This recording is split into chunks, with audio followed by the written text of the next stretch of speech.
Friends, denizens of the internet, hello, welcome back to another exciting episode of Fatal Frame 3, The Tormented, over here at LostTimeGaming. I'm Devo. We are jumping back into the shoes of Ray, and we're in the real world, doing real world stuff. And now, if I recall, we have to go downstairs. We have at least a photograph, a musty photograph from the dream world to develop.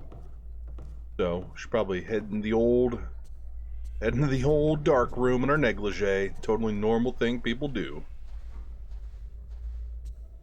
Is that noise? There's something moving around down here? Again, it's hard to tell now with the constant ghostly droning going on in the background at all times in the house now. I don't recall that being there on the onset of this game, so I assume that's something that occurs because we're either doing poorly as far as the game is concerned, or it's just we're getting further into the game itself, and that's like just part of the experience is to bask in the ghostly glow that is our house. Alright, we got any photos? I'm pretty sure we got photos. Yes, we've got two. An old roll of film from the camera obscura. Is there anything on it, I wonder? Yes, develop the photograph. A picture has come out of the pair of Buddha statues that were in the room with many sacks hanging. Can I figure out anything from these statues? I don't know, maybe. Alright, another one here. Let's see.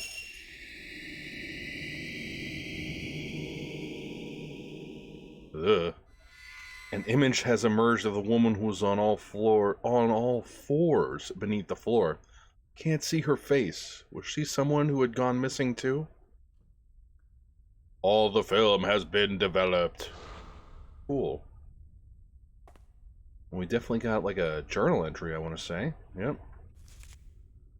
Woman on all fours. An even older house lies inside the dream manor. Down in the darkness, beneath the floor, I was attacked by a woman on all fours. Wow, is that like a poem or a sonnet or something? Cool. Had she gone missing too, like Yoshino Takegawa? She spoke in a hoarse voice. Let me out, she seemed to say. Yeah, what is this? Oh, did I not read this last time? Yeah, we did not. Okay, lullaby. According to a book Miku found for me, the lullaby sounds like a song called The Sleeping Shrine Maiden from northeastern Japan. The empty house I visited on that job assignment was in the same part of the country, off the map, deep in the hills. The book suggests the song might be a folk corruption of old religious ritual.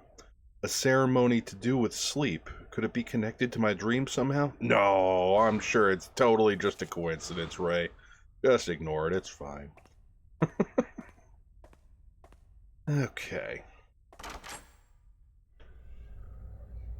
Yes. Good. The droning has returned. I love it. I just bask in the glory that is the constant droning here.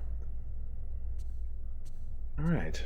Now, the thing that they don't really mention directly to you is that we're supposed to, and I didn't find this out until like halfway through our playthrough already, once we develop photographs, we're supposed to give them to Miku so she can research them. What's that? Sounds terrible. Thought we were like delving into Silent Hill 4 territory for a second there.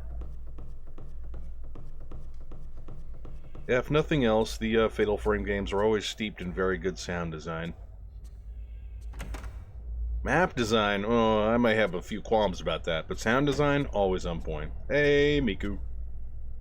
Miku. Mafuyu. Miku? Oh, no, it's nothing. I just had another bad dream.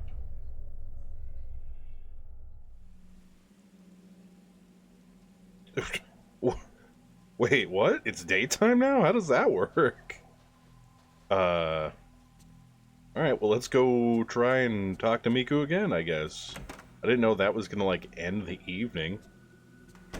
I don't know. It's really hard to understand the inner workings of this game. I think they were intentionally designed to be obtuse, so that you didn't expressly know what was going on at all times. Which I guess is good in a horror game. Though I would say can be a wee bit confusing, all things considered.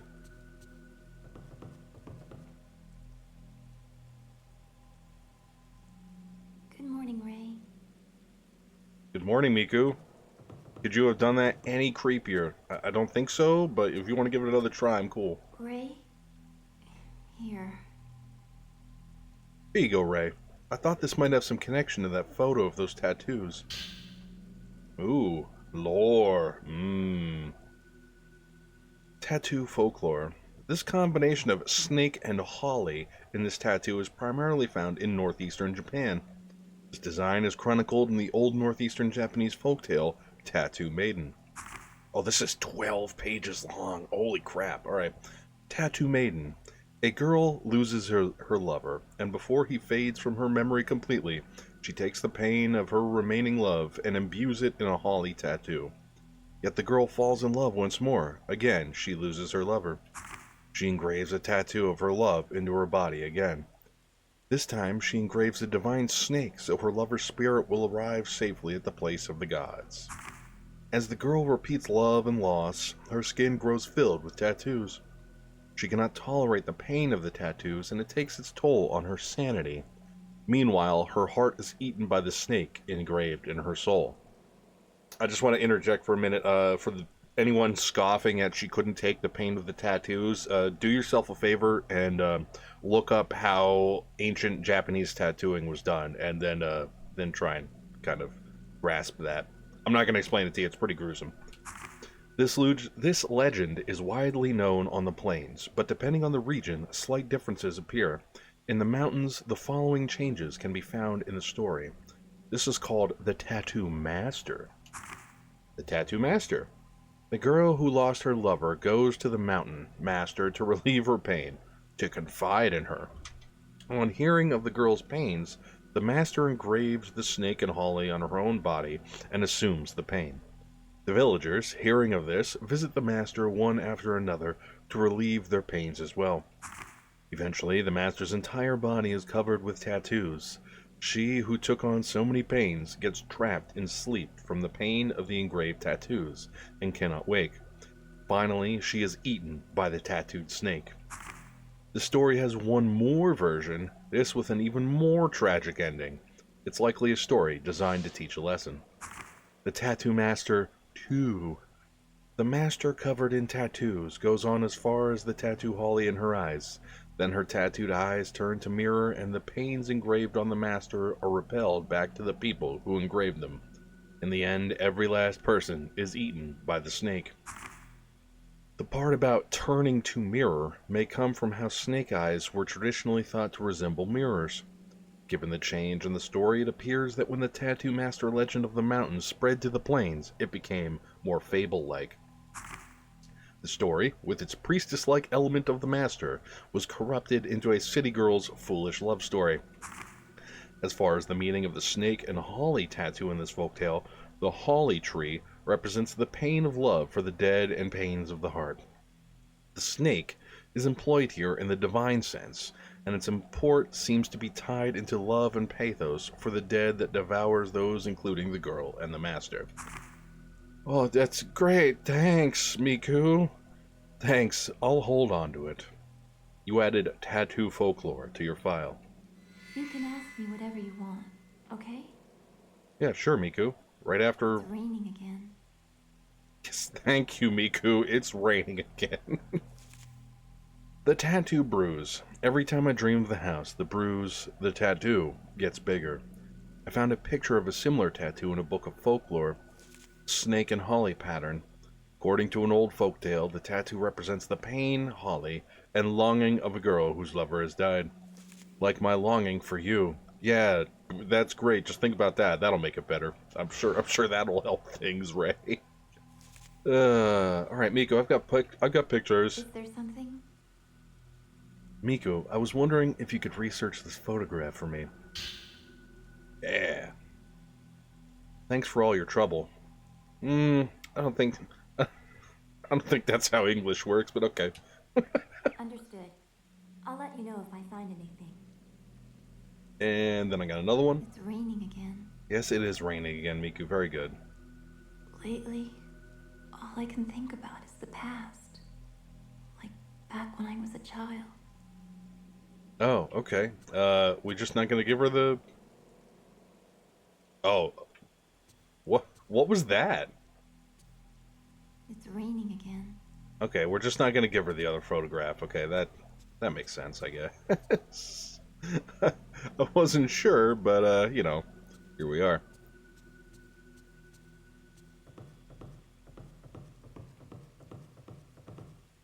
I wonder. Let's head back to our room. We're not gonna go to sleep yet. We're gonna go down and check use office again. But I just want to make sure we haven't gotten anything else for the stereo here. I think we might have. I wanted to say Same Dream 1. I think that might be new. I think we've had these before, but I think this might be a new one. So let's listen to this. If it's not, my apologies. Huh? How many times do I have to explain it? It was a manor, and it was snowing. There was blood. Lots of people lay collapsed all over. In the hallway, in the room, everywhere. Yes, it was a man in white clothes, but he had no face. There was a hatchet and blood on the walls. I always ran as hard as I could. So far. Lots of hands came out of the walls, but when I came to, somehow I was the one chasing the man. That's right. That woman, yesterday she touched me. It was painfully cold. Even when I woke up, my body was like ice. This tattoo. Well, that's lovely. I'm not sure if the screen twitching out there was intentional or if that's just the kind of the same graphical issues we ran into last episode. Just to be on the safe side, I'm gonna go ahead and save it because it seems like the further we go into this game, it gets a little bit more unstable each time. And also, my computer's been acting very weird lately. It's becoming kind of unstable on its own. I think one or multiple components might have reached the end of their lifespans, unfortunately. Which is great, because, you know, I totally have money to just replace everything in my computer, especially after buying an expensive upgrade already. And if you didn't get that, that was sarcasm. I do not have money to replace stuff in my computer. Alright, anything else here? They're typed handwritten letters. No, nothing else. Okay. The bookcase, there is a photograph of scenery closely resembling the scenery in the other photograph. Huh? Oh, skewered dolls. In many regions, particularly in the mountain areas, there remains a folk practice of dressing up dolls they make from straw, earth, or cloth, and worshipping them as idols. The doll in the picture was reported by Iwate resident. It is called Kushimi, and when someone dies in the village, they weave the hair of the deceased into the straw and have it wear his or her kimono. The doll is fixed on skewers and put before a shrine at the edge of the mountain. The doll is enshrined for up to 1 month after the death, and after that period passes, it is cast into the river behind the shrine together with various offerings. In this region's tradition, there is said to be a cave in the mountain connecting to the land of the gods. The dead who became Kushimi stand between the village and the mountain. They take upon the village's evil and head to the land of the gods. In a neighboring village, there is said to be a similar doll called Ugushi, but this one is the spirit of a person who died young and is deified in the mountains. In one interpretation, both village and mountain have a protective deity standing in the border between people and gods. In another sense, burdening the dead with evil, or defying the spirit of a young in a mountain, connotes human sacrifice. Great! That's all. It's all great. Skewered dolls and mountain faiths. Yeah. In the bookcase, there's a book with a Buddhist image that resembles the Buddhist image in the photograph. Oh, okay. Oh, rituals and statues. This statue is from a derelict temple in the Akita Mountains. It is standing upright, but seems to be holding something like reins in its hands, making it a very unusual Buddhist statue. The temple appears to have been neglected for many years, and both the ceiling and floor fell in. The books were completely decomposed. Upon investigation, a small amount of blood was found on the statue, and there were also traces of the same blood on the floor of the temple. It appears some kind of folk ritual or sacrifice may have taken place here. No oral tradition or documents related to the temple are left in the surrounding mountain villages, so the details remain a mystery. You've added ritual items and Buddhist statues to your file. Oh, great, yeah. It's not great, it's terrible. The ceremony room. I found a Buddha image similar to the one on the bloodstained altar in an old book of folklore. The book suggested the image was a kind of memorial used for offering live sacrifices. Is the image in the book the same as the one in the house? What was happening in there? I don't know. Skewered dolls. Inside the manor in a courtyard surrounded by a corridor was a tree wrapped with a sacred rope. Around it stood straw dolls skewered on stakes.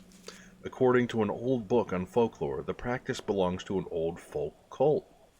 The dolls stood at the border between the mountains divine and the village human, functioning as protective deities or amulets. What is there in that courtyard beyond that door? I don't know, we've been trying to open that door the whole game and it just, oh man, it just does not want to open. One of the things I have to praise this game for is often in like survival horror games you get little snippets of lore and notes, and they're either creepy or disturbing in some small way, and then you kind of like you read it and you never think about it again. I like that in this game. You read the creepy disturbing note, and then there's actually a little bit of extra where the main character like kind of digests that mentally and gives their own view on it. I think that's really cool, and kind of missing from a lot of survival horror games is like the character's point of view. Sometimes you get it, but sometimes you don't. Alright, well, now we talked to Miku. Oh, Miku's gone. That's probably for the best. Let's just take a quick run through the house after we pet the kitty. No, pet the kitty. No, I want to... I know the kitty's eating, but I want to pet the kitty. No?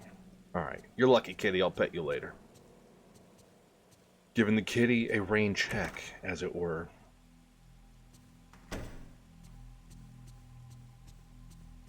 A brisk run through here. Nothing creepy seems to be occurring. How's this closet here? Just full of stuff. Yes, space for storing tools. Good, good. Gross stain on the wall. Still gross in there. Good. Alright, I guess we're all good here. We can just... You know, I kind of worry about Ray's physical well-being, like, outside of the fact that she's burdened by, like, a dream curse. Kitty! I hear Kitty. Where's Kitty? Kitty? Kitty?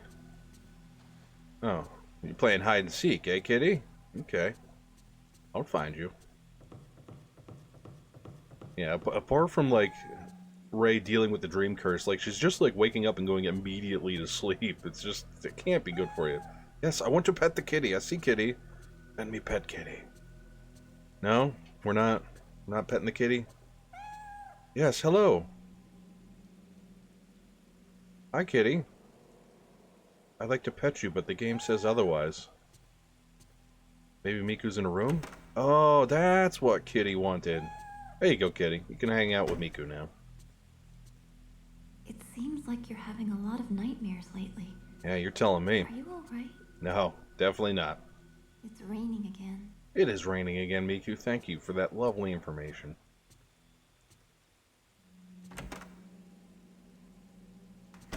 Well, I guess we just woke up. It's time to go immediately to sleep. As you do. I mean, there's just nothing else to do. You know what I mean? There's a camera obscure on the desk. Let's save it again just because I'm a weirdo. Let's say we just saved it there, so let's just resave that.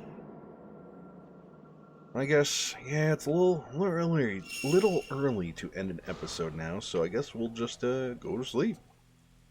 I don't feel like sleeping now. What?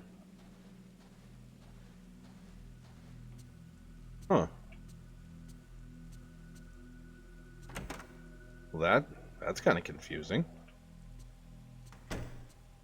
Because as I stated before, I am kind of loosely following a guide directly now instead of just kind of doing it on my own and using the guide to like get me out of stuck sections. I'm just kind of using it at all times now because the game's being very obtuse in the last few episodes.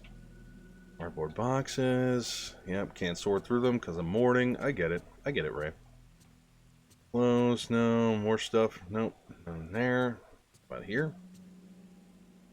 No. The bed. Anything on the bed here? Nope. Let's go back in the creepy attic space, because that's always a good place to be. Ah, yes. The creepiest place imaginable in your own home. And we're just going to ignore the box again, like we've done the last few times. Okay. Yeah, according to the guide that I'm kind of glancing at right now, we should have like another tape. Like we listened to the same dream 1. But according to the guide, we should have the same dream 2 and the same dream 3 already. Oh, it's on the counter. Oh. Well, what the heck? On the counter? You're making me go into the kitchen? I don't know nothing about that. There's a letter on the kitchen counter. Oh, of course there is. It looks like it's from Kay. Miku must have brought it in for me. Letter from K6. Wow. I don't know if we've gotten 6 letters from him, but okay. Dear you, the cassette tapes I had restored are finished now, so I'm sending them. My tape player broke, so I can't listen to them, but apparently they were in pretty bad shape, so even though they've been restored, they may be hard to hear. In the dream I had the other day, I saw Mio deep in the manor. It looked like she was after her missing sister Mayu. I guess it has weighed on me. When I wake, the pain and the tattoo spread, just like the story says. If I don't hurry, I may also go missing, like the urban legend says. This may be it for my investigation. Once I get off the mountain, I'll give you a call. Regards, Kei Yamakura. You've added the letter from K6 to your file.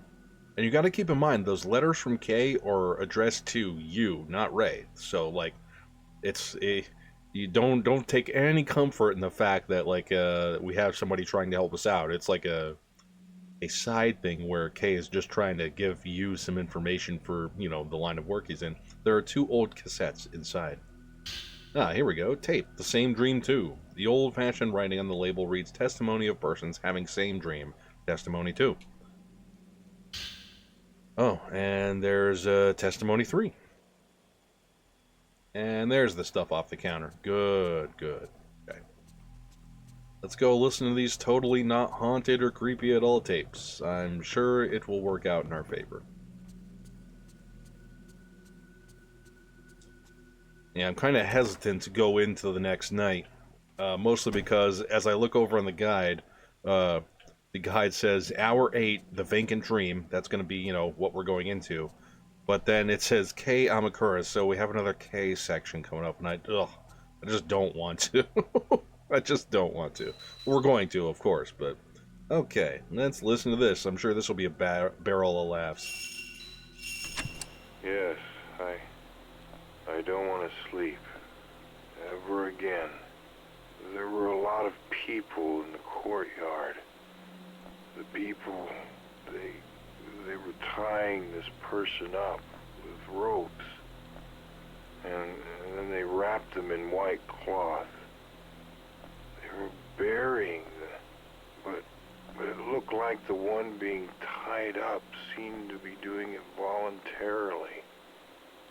Afterwards, they put a big rock on them, a big log, like a skewer. There's a song.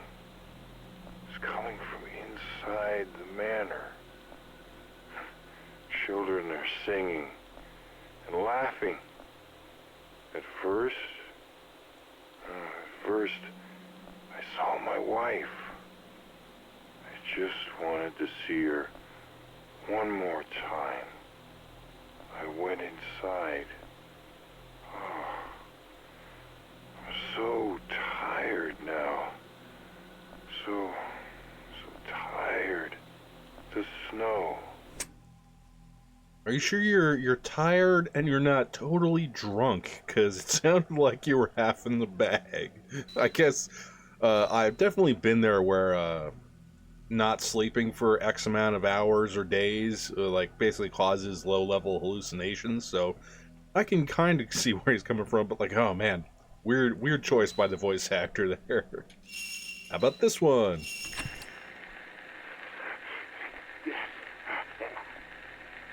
I can hear it. I can't make out what they're saying, but I can hear something. It's the same dream.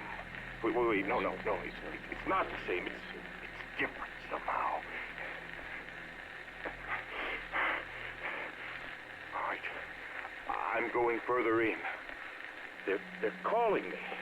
I can hear their voices. No, I can't tell what they're saying. They're just calling me. Now, it's snowing. There's a big, quiet manor. It seems like there's a funeral, and everyone's face is hidden. Oh, wait. I'm going in deeper. Deeper. It's almost suffocating. I can't breathe.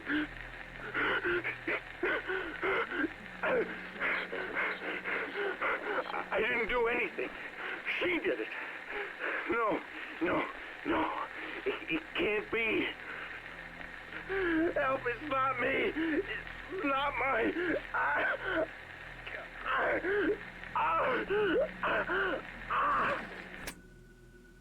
Well, that's lovely. I'm glad we listened to that. That's great stuff. Oh, and it's nighttime now, and the ghostly droning is back. Good. So, that being said, that's all the time I have for this episode today. Thank you, everybody, so much for watching another exciting look into the world of Fatal Frame 3, The Tormented. If you enjoyed my video today, feel free to leave a like, leave a comment, and get subscribed. Let me know down in the comment section below what you thought about my gameplay, my commentary, or anything else in general.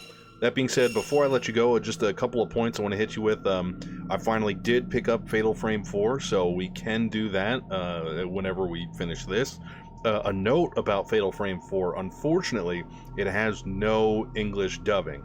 It's all in Japanese. The subtitles are in English, but I never realized how much I enjoyed the silly English dubbing in these games until I played the game without them. And as much as I love the Japanese language and hearing it, it's kind of one of those things that, you know, I don't know. I feel like you remastered a game and you couldn't get a voice actor cast to do the voice acting, but c'est la vie, so to speak.